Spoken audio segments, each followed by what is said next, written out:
5월 24일 전전 시장입니다. 자, 뉴욕 3대 지수는 단기적인 조정이 나왔습니다. 자, S&P 500 지수를 계속 말씀드리고 있는데 이 4,200포인트가 강한 저항 구간이에요. 강한 저항 구간이기 때문에 이거를 돌파하기 위해서는 추가적인 재료가 필요하다라고 어제 마감 시장에 말씀을 드렸고, 국내 증시도 마찬가지입니다. 코스피가 2,600포인트가 정말 강한 저항 구간이기 때문에 추가적인 호재가 나와야지 그 고점 구간을 돌파할 수 있지 않을까라고 말씀을 좀 드리고 싶어요. 자, 그리고 어제 이제 부채 한도 협상 이슈가 3차 협상이 결렬이 되었는데, 미국 공화당에서는 너희 재무부가 제시한 6월 1일이 디폴트 한도가 맞냐? 이거 우리 협상 조금 더 해야 될 것 같다. 그 협상 기간이 미뤄질 수 있다라고 이야기를 했고, 그렇기 때문에 아마 6월 1일에는 협상이 이루어지지 않는 가능성도 크다는 점, 그리고 미국 재무부도 이에 따라서 지금 지출에 대해서 조금 더 미룰 수 있냐라고 다른 정부에 지금 계속적으로 문의를 하고 있다는 걸 봐서는 단기적으로 6월 1일 안에 합의가 될 가능성이 약간 희박해지고 있다. 이 뉴스로 인해서 좀 증시가 단기적인 조정이 나왔다라고 생각하시면 될 것 같습니다. 오늘은 좀 시선을 좀 약간 돌려서 부채한도 이슈 말고 다른 이슈들 한번 확인을 해보도록 할게요. 자, 미국 S&P 500 상위 5개 종목이 무려 전체 시총의 25%를 차지한다. 근데 이거는 당연한 겁니다. 이제 빅테크 업종들이 여러분들 성장주로 생각하시면 안 되고, 빅테크 업종들은 약간 채권처럼 증시가 흔들릴 때 투자자들이 살 거면 없냐? 에이, 뭐 애플이나 사지, 엔비디아나 사지, 이제 이런 식으로 생각하시면 될 것 같아요. 왜냐면은 결국 빅테크 업종들이 시장의 지배력이 굉장히 큰 기업들이고, 현금이 많은 기업들, 그리고 빅테크 기업들이 결국에는 전체적인 글로벌 이 흐름을 이어가는 기업들이잖아요. 그러니까 주도하는 기업들이기 때문에 결국에는 안전자산으로 지금은 취급을 약간 되고 있는 점, 더 이상 성장주가 아니라고 좀 생각이 됩니다. 그렇기 때문에 이 미국 주식도 그렇고 우리나라 주식도 그렇고 이 양극화가 더욱더 심해질 겁니다. 돈을 잘 버는 기업들에 대한 투자 심리가 더욱더 확대될 거예요. 이런 것들은 어느 정도 경제에 대한 사람들의 두려움이 작용했다. 사실 경제가 너무 좋아. 우리 예전에 2년 전만 하더라도 코로나로 인해서 돈을 엄청나게 풀었잖아요. 그러면은 사람들이 막 돈이 많으니까 이제 계잡주에 막 투자를 하는 거예요. 막 성장주 막 될 것 같은 기업들에게.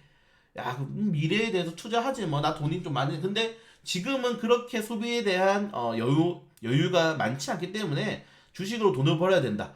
그렇기 때문에 약간 리스크가 있는 주식보다는 그래도 안전한 주식이 낫지 않나라고 투자 심리가 쏠리고 있는 겁니다. 이건 우리나라 증시도 마찬가지예요. 그렇기 때문에 이제 빅테크 업종들이 올라간다는 거는 시장이 막 그렇게 좋아서 올라가는 게 아니다, 이제는. 네, 어느 정도의 그런 심리가 작용하고 있다라고 좀 생각이 되고요. 자, 그리고 니케이 지수가 거의 뭐 30년 만에 지금 최고치를 기록을 하고 있잖아요. 32년 9개월 만에.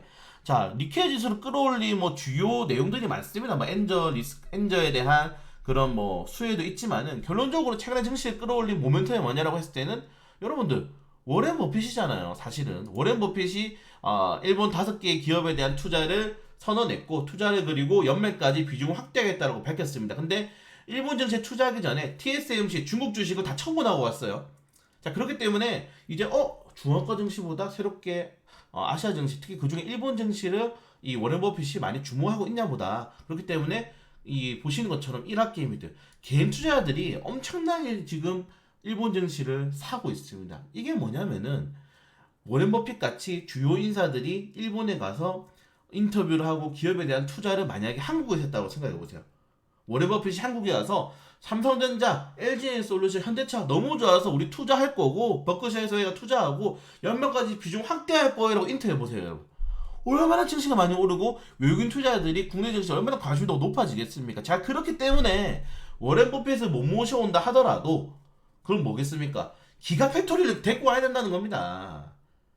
기가 팩토리를 가져와야 돼, 우리나라가. 그래야지 우리나라에 대한 이런 관심도가 크게 상승한다는 거. 자, 기가 팩토리에 대해서는 어제 워낙에 많이 설명했기 때문에 좀 빠르게 넘어가도록 하겠지만은, 결국에는 이런 것들이 투자를 유치하는 것만큼의 이런 자금들을 국내 시장에 끌어올릴 수 정도의 파급력을 자랑한다 라고 말씀을 좀 드리고 싶은 겁니다. 중요해요. 그래서 워렌 버핏이 만약에 한국에 왔다는 걸 대입해 본다면은 결국에는 기가 팩토리라든가, 아니면 정말 기가 팩토리뿐만 아니라 다른 외국계의 정말 중요한 기업들이, 뭐 엔비디아가 우리나라에 공장을 설치한다고 생각해 보세요, 여러분들. 얼마나 증시에 호재가 되겠습니까? 그렇기 때문에 일본 증시를 이렇게 끌어올릴 만한 호재를 가진 거는 역시 미국의 힘, 미국 기업의 힘이라는 점 좀 말씀을 드리고 싶고, 우리나라가 그렇기 때문에 테슬라의 기가팩토리를 유치해야 된다라고 말씀을 좀 드리고 싶은 겁니다. 네, 그리고 JP 모건이 채권 금리가 7%까지 오를 것이다. 요거 말 좀 쉽게 설명하면은, 야, 주식 떨어지니까 빨리 채권 사라라고 얘기하는 거예요. 뭐 JP 모건은 2년 동안 지금 주식시장이 과열되었다, 매파적이라고 얘기를 하고 있는데, 사실은 어느 정도 일리는 있습니다. 지금 미국의 1개월, 뭐 2개월, 뭐 3개월 작은 보시는 것처럼 이 단기적인 채권은 5%가 넘었어요. 자, 그러면은 이 2년물 국채금리도 언젠가는 5% 이상이 올라갈 수 있다고 얘기할 수 있는 거고, 또 5%가 넘어가면 6% 갈 수 있고 7% 갈 수 있다고 얘기하는 겁니다. 다만 증시는 계속 오르고 있다는 점. 지금 그래서 제가 전에 주간 증시 말씀드렸잖아요.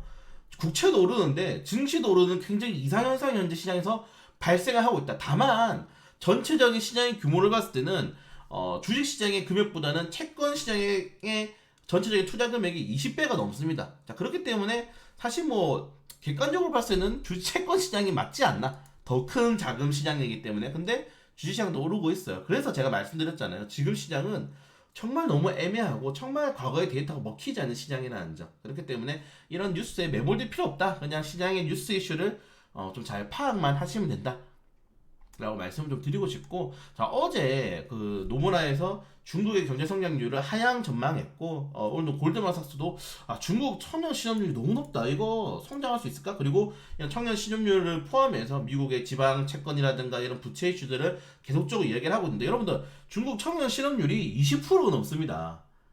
어마어마한 수치죠. 네, 20%가 넘는 정도의 수준이에요. 네, 그렇기 때문에 이런 것들이 결국 중국의 장기적인 성장률을 갉아먹을 것이다. 사실 중국의 이런 성장률은 아시아 증시에 영향을 좀 많이 미칠 수밖에 없기 때문에 국내 증시도 그렇게 뭐 좋은 상황은 아니다. 이 정도까지 좀 말씀을 드리고 싶습니다. 네, 그걸 제외하고 좀 빠르게 넘어가도록 하고요. 자, 중국 한한령 이슈가 좀 나왔어요. 사실 이틀 전만 하더라도 중국에서 K-팝 훈풍 분다. 그리고 오늘은 뭐 하이브가 중국 텐센트랑 음원 계약했다라고 하면서 이거 드디어 한한령 끝나고 그럼 게임 관련 테마주들 이제 한한령 끝나면은 판호도 발급 나올 수도 있고 좀 기대감이 되었는데, 어제 네이버 이슈 보셨죠, 여러분들? 네이버 관련된 접속이 안 되거나 차단이 굉장히 느렸다고 합니다. 네이버라든가 다음에서 느렸다고 하면서 한한령 중국이 다시 이거 약간 제재하는 게 아닌가 라는 뉴스가 나왔는데 아직 확인은 되지 않았어요. 확인은 되지 않았고, 그리고 정용화 씨의 CN블루 출신이죠. 예능 출연이 갑자기 취소가 되면서 이거 G7 정상회담 이후에 보복이 나오고 있지 않냐 라는 좀 내용도 나올 수 있기 때문에 추가적으로 이슈들 지속적으로 좀 체크할 필요가 있을 것 같다 라고 좀 생각이 됩니다. 네, 뉴욕 증시는 뭐 많이 올랐기 때문에 단기적인 조정이 나왔다라고 말씀을 드리고 싶고, 자, 엔비디아 오늘 실적 발표합니다. 굉장히 중요하죠. 자, 엔비디아 실적 발표가 있기 때문에 관련된 내용들 이슈들 한 번씩 보시면은 좀 좋을 것 같아요. 자, 그럼 오늘 누리호 발사를 합니다. 여러분들 누리호 발사는 이때까지 계속 했잖아요. 나로도 발사하고 누리호도 발사했는데 간단해요. 미사일이 성공하면은 주가가 한 20% 오릅니다. 그리고 5분 뒤에 떨어져요. 그래서 누리호 발사를 하는 거를 관련주 투자하시는 분들은 성공하면 바로 팔아야 되고, 떨어지면 바로 또 실패하면 또 떨어지거든요. 실패하면은 조금 더 지켜보는 게 오히려 좋습니다. 다음 발사 때까지 모멘텀이 있기 때문에. 그래서 누리호 관련 테마주 부여하신 분들은 발사 성공했다 박수 칠 때 이제 매도 버튼 누르셔야 된다고 다시 말씀을 좀 드리고 싶어요.